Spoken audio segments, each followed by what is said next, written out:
Elena had always believed that helping others was the most important thing she could do with her life. Every Saturday morning, she'd wake up early, put on her comfortable sneakers, and head down to the community center on the east side of town. It wasn't glamorous work. Most days she sorted through donated clothes, organized food drives, or helped elderly neighbors carry their groceries, but it made her feel like she was making a difference even if it was just a small one. That particular Saturday started like any other. The sun was already beating down hard by 9 in the morning and the air felt thick and heavy. Elena wiped the sweat from her forehead as she helped load boxes of donations into the community center's old van. Her friend Rita, who ran the center, had asked her to help with a special project that day. They were going to sort through items that had been left near the city dump and see if anything could be salvaged for families in need. "I know it's not the nicest place," Rita had said apologetically, "but you'd be surprised what people throw away. Sometimes we find perfectly good furniture, toys, even clothes with the tag still on." Elena didn't mind. She'd grown up without much herself, raised by a single mother who worked 2 jobs just to keep a roof over their heads. She understood that one person's trash really could be another person's treasure. So she climbed into the passenger seat of the van, and they drove toward the outskirts of town where the dump sat like a forgotten corner of the world.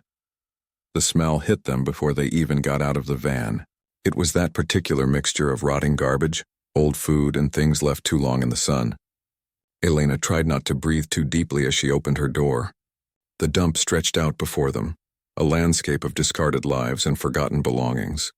Mountains of trash bags, broken furniture, rusty appliances, and things she couldn't even identify. "Let's make this quick," Rita said, pulling on a pair of thick gloves.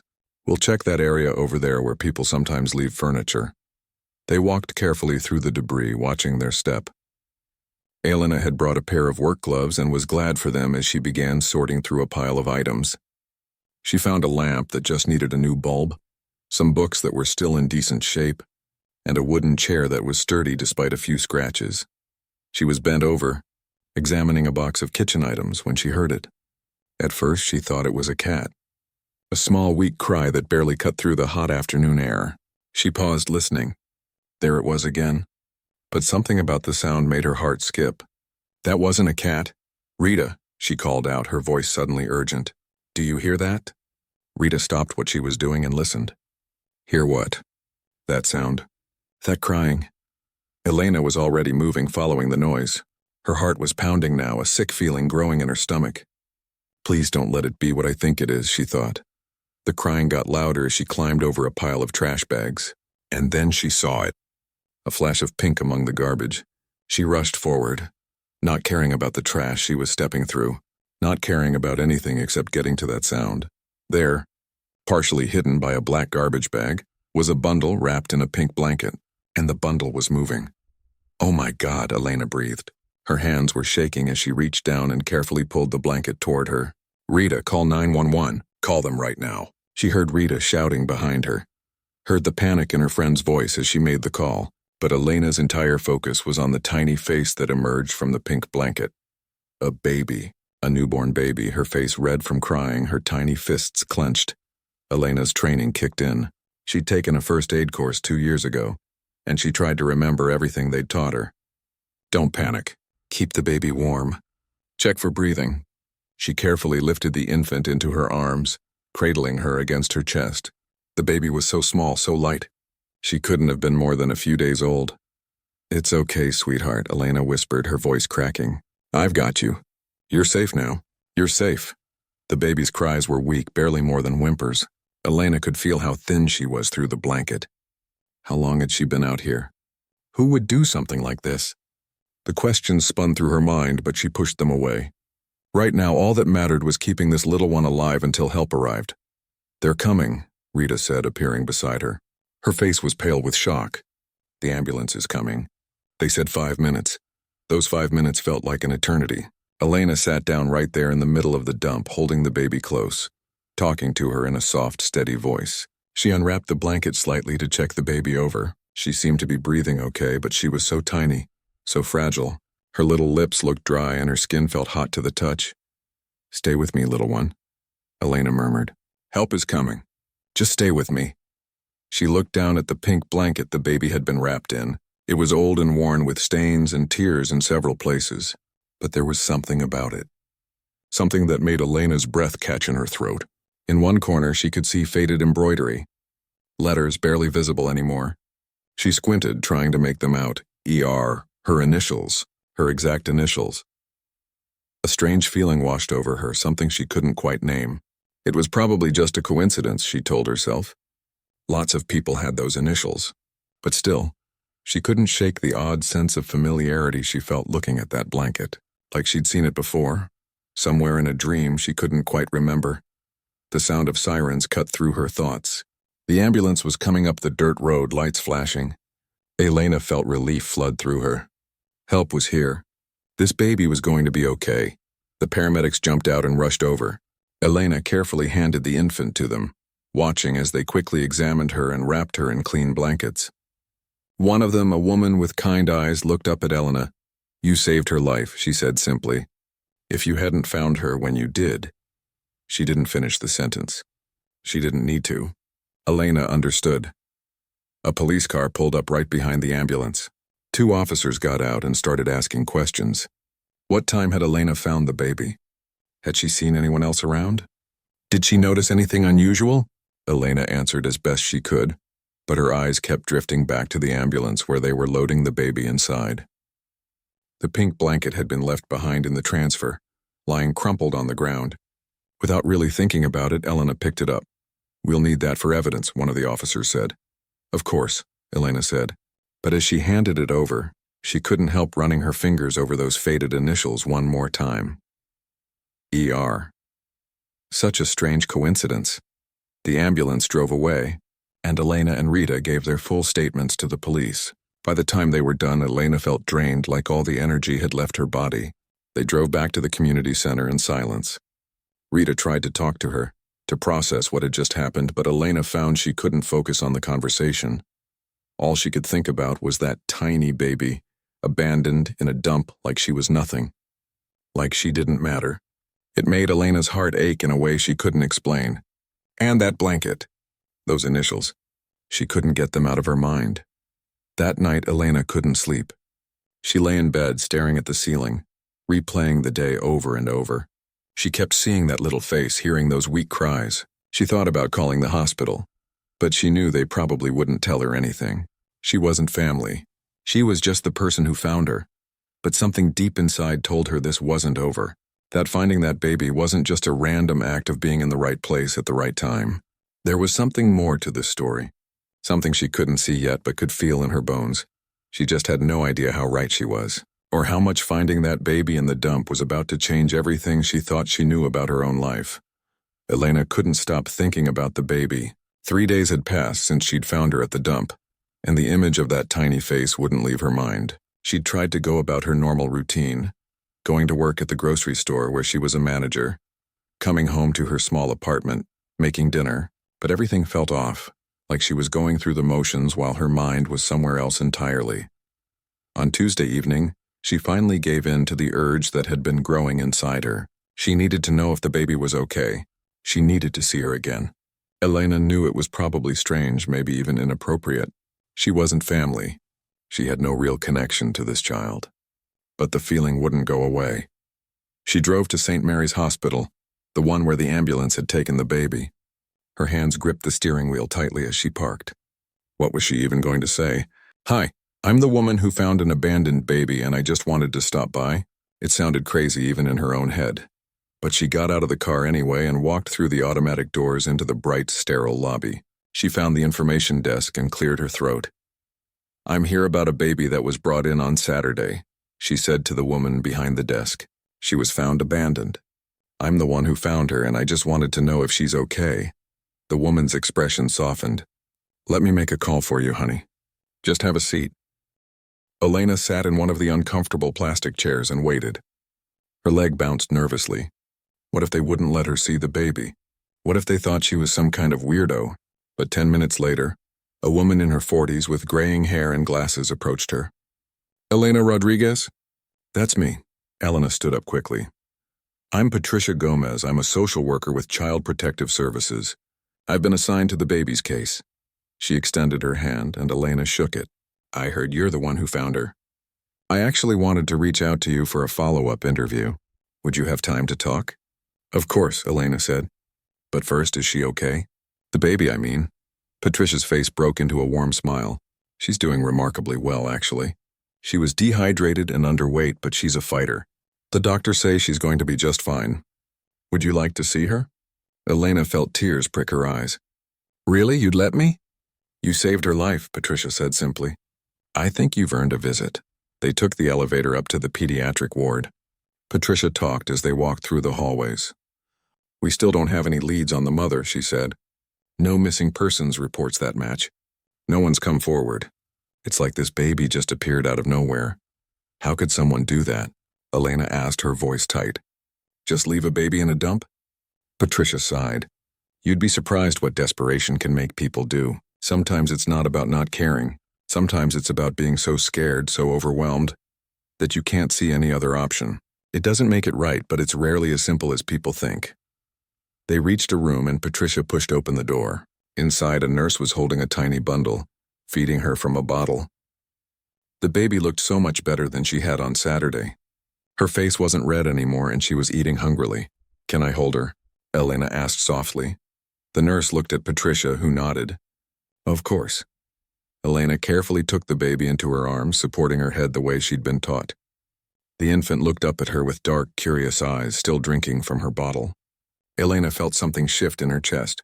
This tiny human had been thrown away like garbage, and yet here she was, fighting to live, to thrive. Hello again, little one, Elena whispered. Look at you. You're doing so much better. She stayed for 20 minutes, just holding the baby, watching her eat and then drift off to sleep. When she finally handed her back to the nurse, Elena felt an unexpected pang of loss. Patricia walked her back to the elevator. Listen, I do need to ask you some follow-up questions if you have time. There's a conference room down the hall where we can talk privately. Sure, Elena agreed. They settled into a small room with a table and chairs. Patricia pulled out a folder and a notepad. I know you already gave a statement to the police, but I want to go over some details again. Sometimes people remember things later that they didn't think were important at first. I'll help however I can, Elena said. Patricia asked her to walk through the whole day again. What time she arrived at the dump, what she was doing there, the exact location where she found the baby. Then she pulled out a photo and slid it across the table. This is the blanket the baby was wrapped in, Patricia said. Do you remember anything specific about it? Elena's breath caught in her throat. There it was again. That pink blanket with the faded embroidery in the corner. Seeing it in the photo made that strange feeling come rushing back, stronger this time. Elena started, then stopped. Her hand reached out and touched the photo. There are initials on it. In the corner, ER. Yes, Patricia said, watching her carefully. Did you notice those when you found her? I did, Elena said slowly. Her heart was starting to beat faster. Those are my initials. Helena Rodriguez. Patricia nodded, making a note. It's probably just a coincidence. Those are fairly common initials. But if you think of anything else about the blanket, anything at all, please let me know. Elena stared at the photo. Something was tugging at the edges of her memory. Something she couldn't quite reach. Can I ask you something? Of course. Is there any way to find out where that blanket came from? Like who made it or where it was bought? Patricia tilted her head. We can try. Why? Do you recognize it from somewhere? I don't know, Elena admitted. Maybe. It's hard to explain. I just feel like I've seen it before, but I don't know where. Is that crazy? Not at all, Patricia said kindly. Memory is a strange thing. Sometimes we know things without knowing how we know them. I'll have our team look into the blanket more closely. They talked for a few more minutes, and then Patricia gave Elena her card. Call me anytime if you think of anything. And Elena, you can visit the baby again if you'd like. I know it's unusual, but I can tell this case has affected you. Sometimes that happens with rescuers. Just let the nurses know and they'll page me. Elena drove home in a daze. She couldn't shake the image of that blanket from her mind. When she got back to her apartment, she did something she hadn't done in years. She went to her closet and pulled down a box from the top shelf. It was labeled old photos in her mother's handwriting. Her mother, Maria, who had raised her alone, who had always been loving but also secretive about certain things. Elena had been adopted at age 3, she knew that much. But Maria had never wanted to talk about it in detail. She'd always said the records were lost, that it was a difficult time, and that what mattered was they had each other now. Elena dumped the contents of the box onto her bed. Photos scattered everywhere. Her at age 5, missing her front teeth. Her at 7, holding a spelling bee trophy. Her at 10, at 12, at 15. But there were only a handful of photos from before age 3. That had always seemed odd to Elena, but she'd never really questioned it. She picked up one of the oldest photos. She must have been around 3 or 4, sitting on Maria's lap. She was holding something in her arms. Elena squinted at the photo, then grabbed her phone and turned on the flashlight to see better. Her blood ran cold. It was pink. The thing she was holding in the photo. A pink blanket with what looked like embroidery on the corner. Elena's hands started shaking. She needed a magnifying glass or something to see it more clearly. She rummaged through her desk drawer until she found one, then held it over the photo. The embroidery was blurry in the old photograph, but she could just make out the pattern. It looked exactly like the blanket from the dump. Elena sat down hard on her bed, her mind racing. This couldn't be a coincidence, could it? Maybe it was a common type of blanket from back then. Maybe lots of people had them. But those initials. She grabbed her phone and called her mother. Maria answered on the 3rd ring. "Mija, hello. I wasn't expecting to hear from you tonight." "Mom," Elena said, her voice shaking slightly, "I need to ask you something about when I was little." There was a pause on the other end of the line. "What about it?"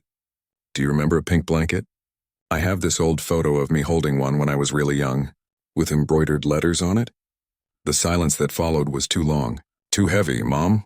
Why are you asking about this now?" Maria's voice had changed. It sounded strained, almost frightened. "I just need to know. Do you remember that blanket?" Another long pause.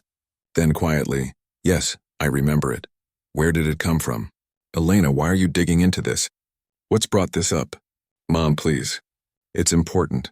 Where did that blanket come from?" She heard her mother take a shaky breath. "You had it when I found you." "What do you mean when you found me?" "I thought you adopted me through an agency." The silence on the other end of the line spoke volumes. Elena's heart was pounding now. "Mom, what aren't you telling me?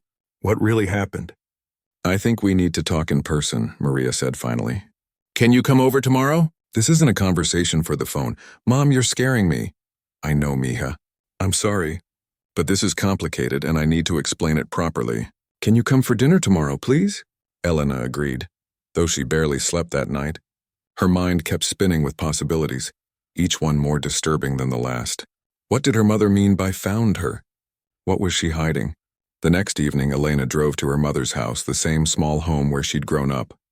Maria answered the door looking older than Elena remembered, her face lined with worry. They sat at the kitchen table where they'd shared countless meals. Maria made tea with shaking hands. "I never wanted you to find out like this," Maria began, not meeting Elena's eyes. "I was going to tell you eventually. Or maybe I wasn't, I don't know anymore. I've told myself so many different stories over the years. Just tell me the truth, Mom. Please." Maria took a deep breath and finally looked at her daughter. "You weren't formally adopted through an agency, Elena. The truth is, I found you. 30 years ago, I found you abandoned and alone, and I took you home." The words hung in the air between them like smoke. Elena felt like someone had pulled the floor out from under her. She gripped the edge of the kitchen table to steady herself. "What do you mean, you found me?" Her voice came out as barely more than a whisper.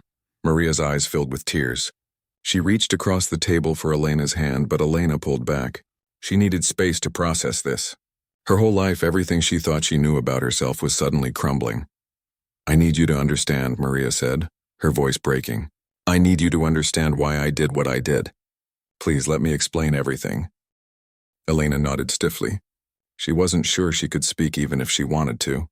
Maria took a shaky breath and began. "It was 30 years ago.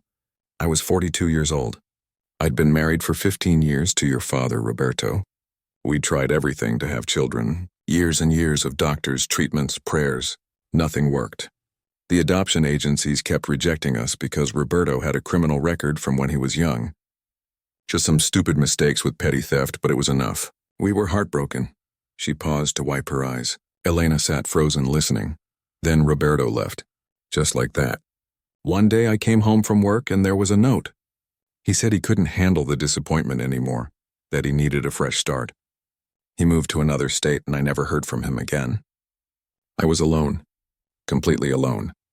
And I fell into this dark place where nothing seemed to matter anymore. Mom, Elena started, but Maria held up her hand. Please let me finish. I need to get this all out. She took a sip of her tea with trembling hands. One Saturday morning, I couldn't stand being in the house anymore. All I could think about was the empty nursery we'd set up, the life I'd never have. So I drove. I didn't even know where I was going. I just drove until I ended up at the edge of town, near the old dump site. Elena's heart skipped a beat. The dump. The same dump where she'd found the baby. I parked the car and just sat there crying. I don't know how long I sat there. Maybe an hour, maybe more. And then I heard something. A child crying. I thought I was imagining it at first. But it kept going. So I got out and followed the sound. Maria's face crumpled. And there you were. A little girl, maybe 3 years old, wearing a dirty dress and clutching a pink blanket. You were just wandering around, crying, calling for someone. There was nobody else around. Nobody at all. Elena felt like she couldn't breathe. Memories were flooding back, fragmented and confusing. She'd always had these weird dreams, these flashes of images that never quite made sense. Being lost. Being scared. Calling for someone who never came. I looked everywhere for someone, anyone, Maria continued. I called out. I waited. I drove around the area. Nothing. It was like you'd just appeared out of nowhere. I took you to the police station, Elena. I swear I did. But when we got there, I sat in the parking lot for a long time and I watched you sleeping in the back seat, holding that blanket, and something came over me. She was openly crying now. You were so small, so scared. And I knew what would happen if I brought you inside. You'd go into the system. You'd be bounced around foster homes. Maybe you'd get adopted, maybe you wouldn't. And I thought about all those years I'd spent begging for a child, and here you were, like an answer to all my prayers. So you just kept me? Elena's voice was sharper than she intended. You didn't tell anyone? I drove away from that police station and I took you home. I gave you a bath, fed you, put you to bed in the nursery I'd set up, and you slept peacefully for the first time, like you finally felt safe. Over the next few days, I waited for news reports, missing child alerts, anything. But there was nothing. It was like nobody was looking for you. Maria reached across the table again, and this time Elena let her take her hand. I know it was wrong. I know I should have done things differently. But I loved you from that first moment, Elena. You became my daughter in every way that mattered. I homeschooled you for 2 years before enrolling you in public school as my adopted daughter. I created documents, made up a story about a private adoption. It was easier to do back then, before everything was digital. What about my real family? Elena asked. Didn't you ever try to find them? I did in my own way. I went back to that area many times, asked around, looked for clues. But I never found anything. No one reported a missing child matching your description. It was like you'd just been erased from wherever you came from. I convinced myself that whoever had you before didn't want you, didn't deserve you, that I was giving you a better life. Elena pulled her hand away and stood up. She needed to move, to think. This was too much. And the blanket? The pink blanket with the initials? You wouldn't let go of it for months. You slept with it every night. The initials were already on it when I found you. I never knew what they stood for. Maybe they were your birth mother's initials, maybe someone else's. But when I decided to call you Elena Rodriguez, I thought maybe it was meant to be. Like the blanket was claiming you as mine. Elena's mind was reeling. She walked to the window, staring out at the familiar yard where she'd played as a child. Nothing felt real anymore. Why are you telling me this now? She asked finally. After 30 years, why now? Because you asked about the blanket. Because I could hear in your voice that you'd found something, figured something out. And I'm tired, Mija. I'm tired of carrying this secret. I'm 68 years old and I need you to know the truth before I die. Elena turned around. You're not dying. No, but I'm not going to live forever either. And I couldn't leave this world without you knowing who you really are, or at least what I know about it. Do you still have it? The blanket? Maria nodded slowly. I kept everything from that day. It's in a box in my closet. I've moved it from house to house over the years. Unable to throw it away, but also unable to look at it. Want me to get it? Yes. Maria left the room and returned a few minutes later carrying an old shoebox. She sat it on the table between them and lifted the lid. Inside was the pink blanket, faded and worn. Elena reached for it with shaking hands. It was the same. The same as the one in the photograph. The same as the one that baby had been wrapped in at the dump.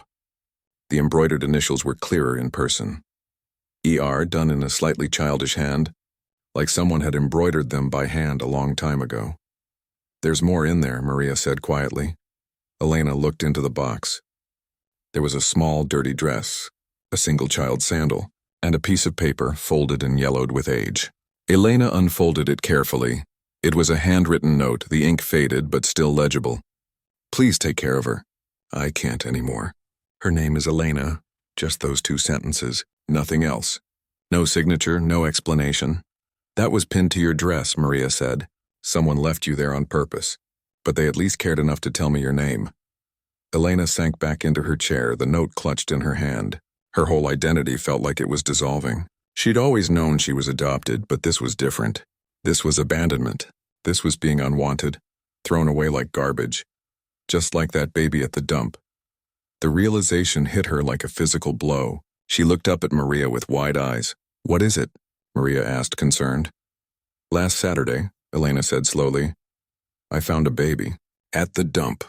The same dump where you found me. She was wrapped in a blanket just like this one. Pink, with embroidered initials. Now it was Maria's turn to look shocked. What? Elena told her everything. Finding the baby, the rescue, the visits to the hospital, the way she couldn't stop thinking about it, the coincidence of the initials. That's why you were asking about the blanket, Maria breathed. Oh, mija. That's why this all came up now.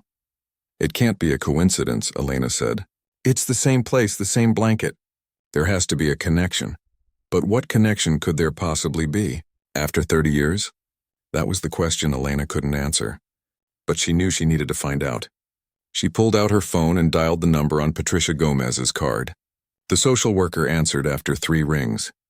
Patricia, it's Elena Rodriguez, the woman who found the baby. I need to tell you something about my own past. They agreed to meet the next morning at Patricia's office. Elena stayed at her mother's house that night, sleeping in her old childhood bedroom, but she didn't really sleep. She lay awake, staring at the ceiling, trying to piece together a puzzle that didn't make sense. 2 babies, 30 years apart, abandoned at the same dump. 2 pink blankets with embroidered initials. It had to mean something, but what? The next morning, Elena sat in Patricia's office with Maria beside her. She'd asked her mother to come to tell the story firsthand. Patricia listened intently, taking notes, her expression growing more serious as the story unfolded. This is remarkable, Patricia said when they finished, and highly unusual. The fact that you were found in the same location is significant. That kind of specific location repetition in abandonment cases usually indicates a personal connection to the place. What do you mean? Elena asked. People tend to abandon children in places that have meaning to them. Maybe it's near where they live or a place they used to go, or in some cases a place where something significant happened to them. The fact that 2 children were left in the same specific location 30 years apart suggests there might be a family connection. Elena felt her pulse quicken. You think the baby and I might be related? It's possible. At the very least, there's likely some connection to your biological family. Have you ever done a DNA test? No, I never thought about it. I had my mom. I didn't feel like I needed to search for biological family. Patricia leaned forward. Would you be willing to do one now? We've already collected DNA from the baby for our database. If you're related, it would show up. Elena looked at Maria, who nodded encouragingly. I think you need to know, mija. Whatever the truth is, you deserve to know. Okay, Elena agreed. Let's do it. The DNA test was simple, a quick swab of the inside of Elena's cheek, and then the waiting began. Patricia told her it would take about 2 weeks to get results. 2 weeks that felt like an eternity. Elena tried to go back to her normal life, but everything felt different now. She'd look in the mirror and wonder who she was really looking at. Were her eyes from her biological mother or father? Did she have siblings somewhere? Why had she been abandoned? She visited the baby at the hospital 3 more times during those 2 weeks. Each time she held the tiny girl and whispered to her, told her stories, sang soft songs. The nurses started recognizing her, smiling when she arrived. One of them, an older woman named Betty, pulled her aside after her 3rd visit. You know, Betty said kindly, I've been a pediatric nurse for 35 years.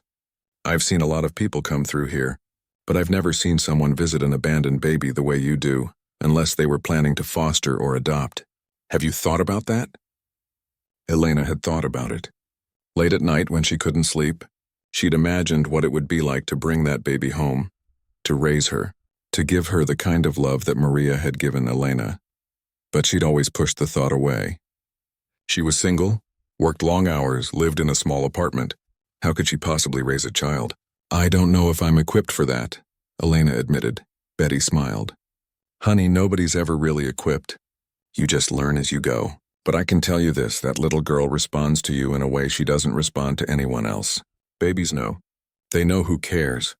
The word stayed with Elena as she drove home that night. Could she do it? Could she really become a mother? On the 13th day of waiting, Patricia called. Elena was at work organizing the produce section when her phone rang. She stepped into the back room to take the call. Elena, we got the DNA results back. Can you come to my office? I think it's better if we discuss this in person. Elena's hands went numb. Is it bad news? It's complicated news. Can you come today? Elena called her manager, made up an excuse about a family emergency, and drove straight to Patricia's office. Maria met her there. They'd been through this much together. Elena wanted her there for whatever came next. Patricia's face was serious as they sat down. She had several papers spread out on her desk, charts and numbers that Elena didn't understand. First, let me say that you and the baby are definitely related, Patricia began. The DNA confirms it without a doubt. Elena's breath caught. How closely related? That's where it gets interesting. You share approximately 25% of your DNA. That makes you either half-siblings or aunt and niece. I have a sibling? Elena's voice came out as a whisper. It appears so. A half-sibling meaning you share one biological parent. And based on the age difference, the most likely scenario is that you have a younger half-sister who is the baby's mother. The room seemed to spin.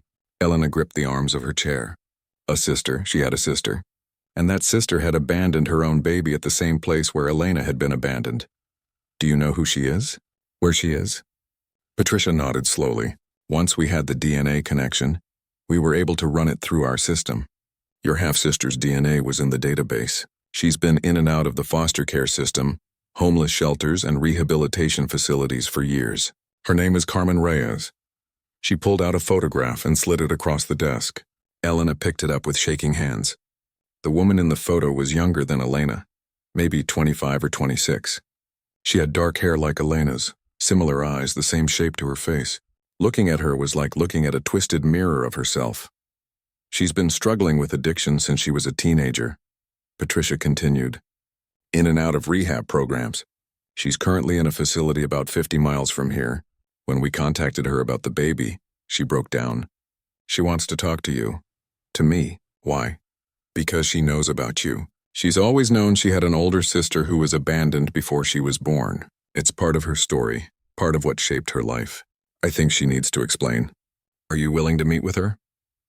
Elena looked at Maria, who squeezed her hand encouragingly. I think you need to hear what she has to say, mija, for both your sakes. 3 days later, Elena found herself driving to a rehabilitation center on the outskirts of the city. Patricia had arranged for them to meet in a private room with a counselor present. Elena's hands were sweating on the steering wheel.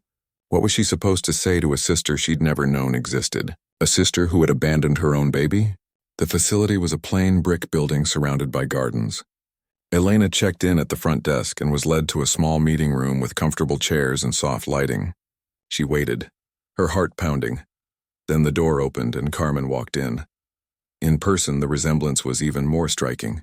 They had the same eyes, the same nose, the same way of holding their shoulders. Carmen looked tired and thin, her hair pulled back in a simple ponytail. Her eyes were red like she'd been crying. They stared at each other for a long moment. Then Carmen's face crumpled and she started to cry. I'm so sorry, she sobbed. I'm so sorry. For everything.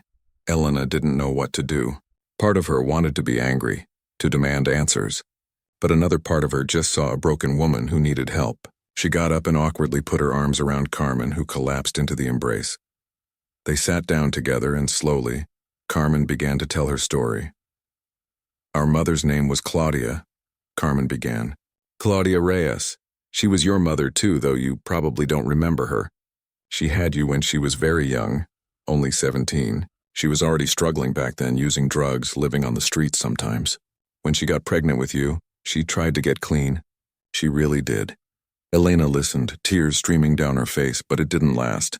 By the time you were 3, she'd fallen back into using. Bad. She couldn't take care of you anymore. She couldn't take care of herself.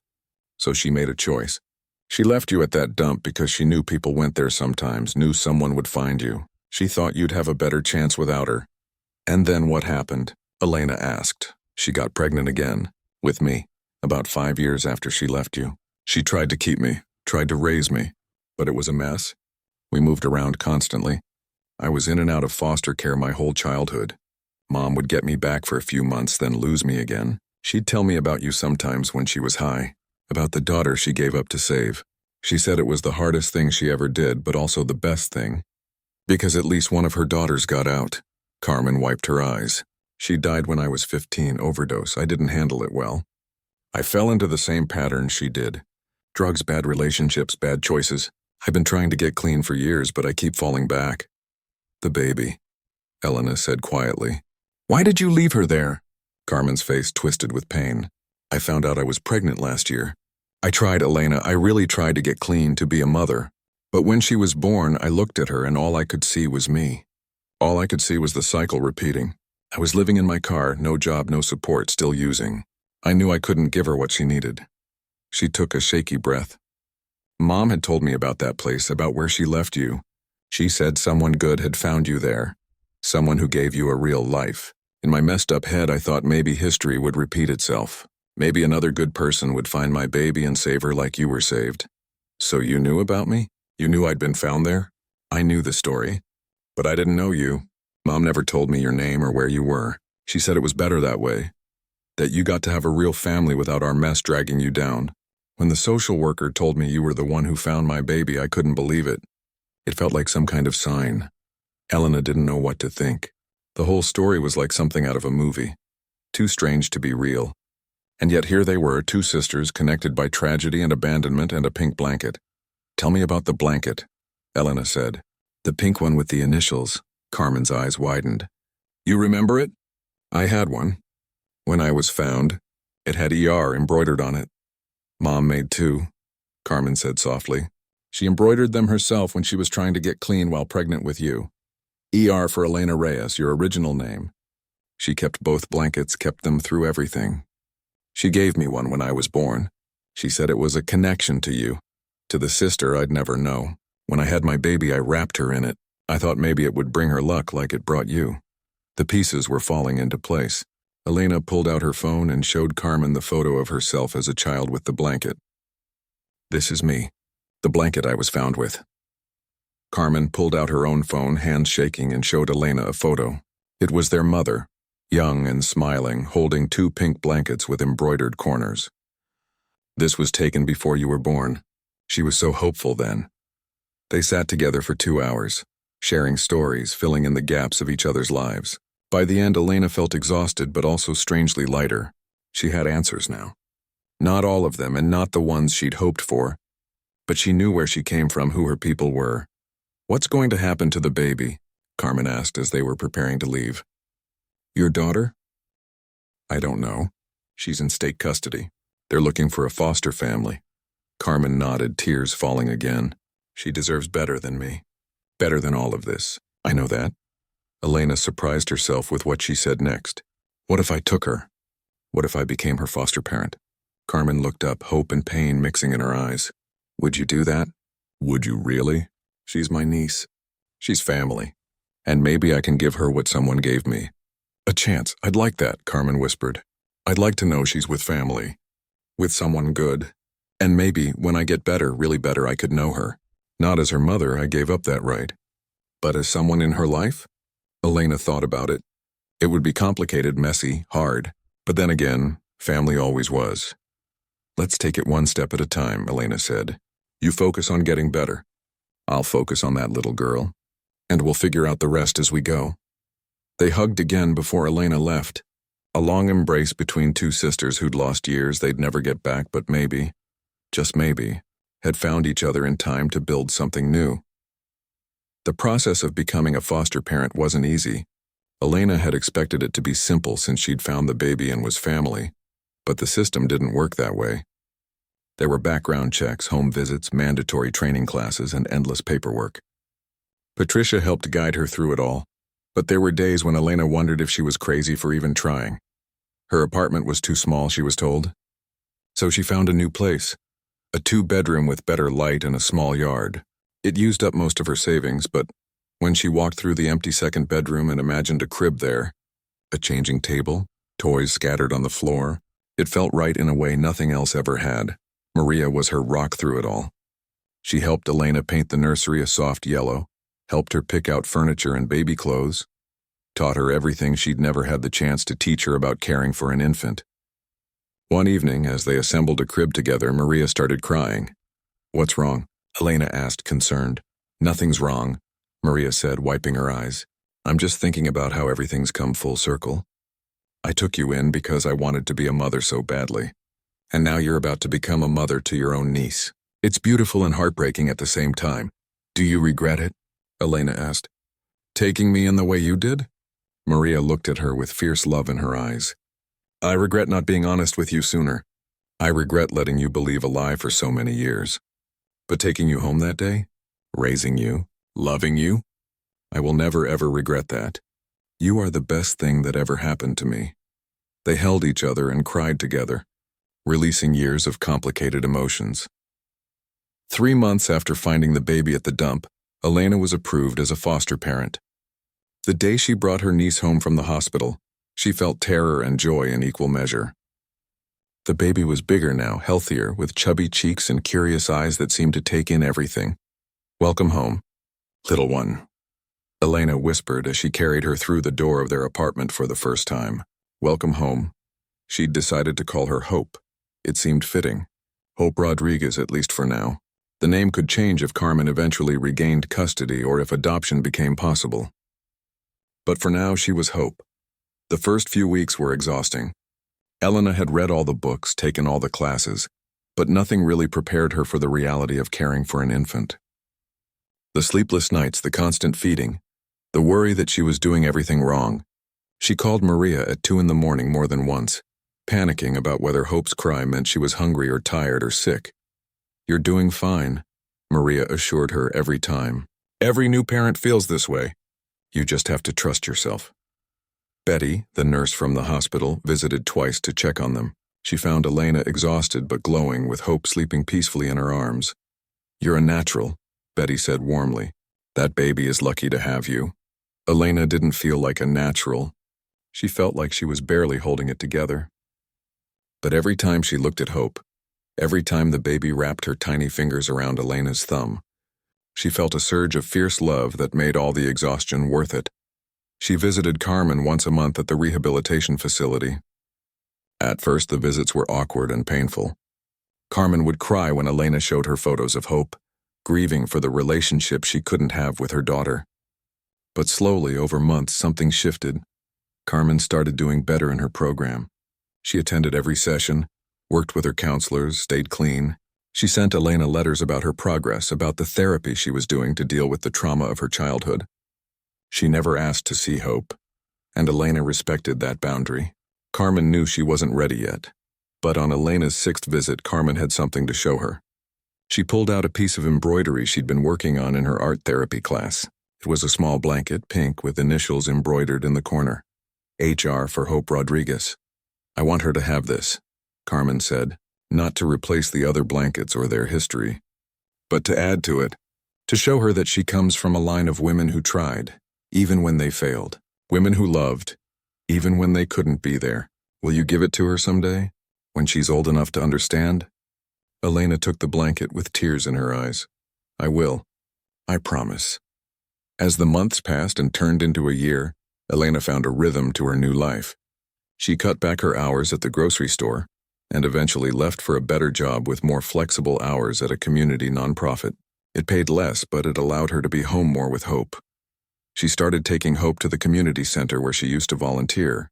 Rita was overjoyed to see her and fell in love with Hope immediately. They started organizing a new program together, one focused on supporting at-risk mothers and preventing child abandonment. "What are you going to call it?" Rita asked one day as they worked on the proposal. Elena thought about the pink blankets, the 3 generations they represented, the cycle of abandonment that had finally been broken. "The Pink Blanket Project," she said. "We'll help mothers who are struggling, give them resources and support so they never feel like abandonment is their only option." The project started small, just Elena and Rita, working with the local hospital and social services, offering counseling and material support to new mothers in crisis. But word spread. They started getting donations, volunteers, attention from local media. Within 6 months, they'd helped 20 mothers stay with their babies.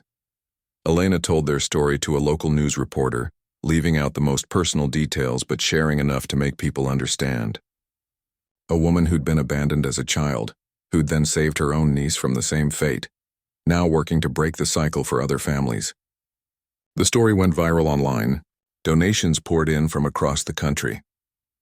One day, Elena got an email from the city council. They wanted to meet with her about something important. When she arrived at the meeting, they had a proposal. The old dump site where Elena and Hope had been found had been closed for years. The city wanted to turn it into something meaningful. "We'd like to create a memorial garden," the councilwoman explained, "a place of hope and healing. We want to call it the Second Chances Garden, and we'd like you to help design it." Elena stood at the site 6 months later for the garden's opening ceremony. Where there had once been piles of garbage and discarded belongings, there was now a beautiful green space with walking paths, flowers, benches for reflection, and a sculpture at the center. The sculpture was of a woman's hands cupped gently holding a small pink blanket. A plaque beneath it read, "In memory of all the children lost and found. May this place of endings become a place of new beginnings." The garden also housed a safe surrender site, a place where parents in crisis could legally and safely leave their infants, no questions asked, knowing they'd immediately receive care. It was Elena's idea, her way of trying to prevent what had happened to her mother Claudia, to Carmen, to herself and Hope. Carmen was there for the opening, 14 months sober, looking healthier than Elena had ever seen her. She wasn't ready to be Hope's mother, and she might never be, but she was becoming her aunt, building a relationship slowly and carefully.